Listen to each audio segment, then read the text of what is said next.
اردو کہانی میں خوش آمدید۔ آپ کے ساتھ رہے گی آپ کی ہوسٹ اجالا احمد۔ یہ ان دنوں کی بات ہے جب ہم گاؤں میں رہتے تھے۔ ہر طرف کھلے کھیت، صاف آب و ہوا، اچھا ماحول۔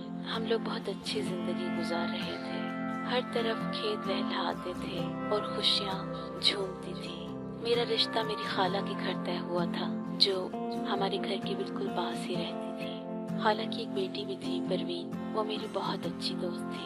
ہم گھنٹوں کھیتوں میں جا کے آم توڑتے اور بیریاں چنتے اور ڈھیروں باتیں کرتے۔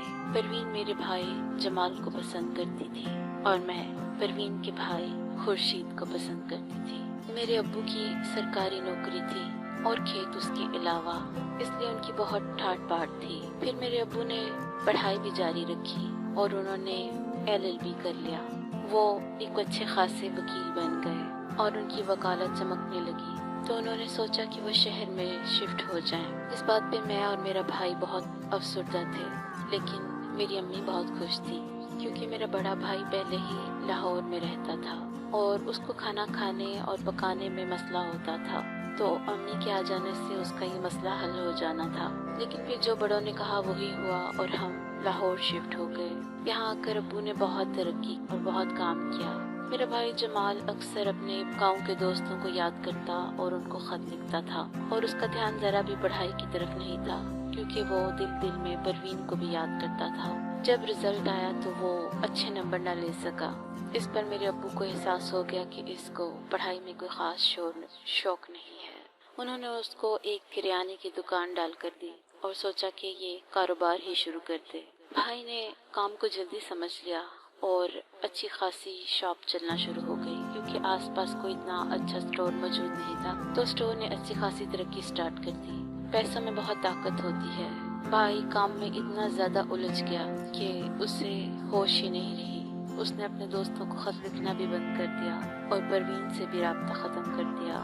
پہلے وہ گاؤں چکر لگاتا تھا، لیکن اب اس نے گاؤں جانا بھی بند کر دیا، کیونکہ ابو نے اس کو کہا تھا کہ اب تم نے خود اس دکان سے اپنے لیے پیسے جوڑنے اور اپنی شادی کا انتظام کرنا ہے۔ بھائی کو بھی پیسوں کی قدر ہو گئی تھی اور وہ دن رات کام میں الجھ گیا۔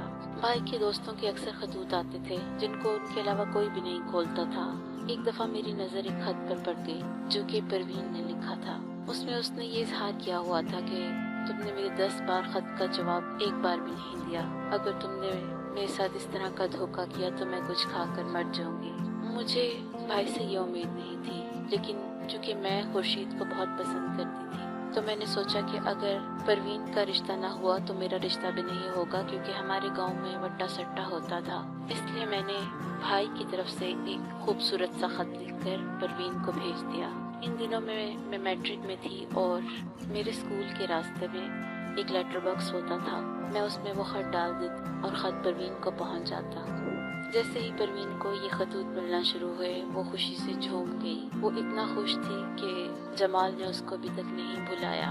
وہ اپنے مستقبل کے خواب سجانے لگی اور دن رات اسی شوق میں وہ خط اپنے سرہانے میں رکھ کر سونے لگی۔ اس کی امی کو بھی پتا تھا کہ جمال اس کو خط بھیجتا ہے، اور وہ بھی مطمئن تھی کہ انہوں نے ٹھیک جگہ رشتہ کیا تھا۔ وقت گزرتا گیا اور میں گاؤں جانے کی منتظر رہی کہ کسی طرح میں جا کر خورشید کو دیکھ لوں۔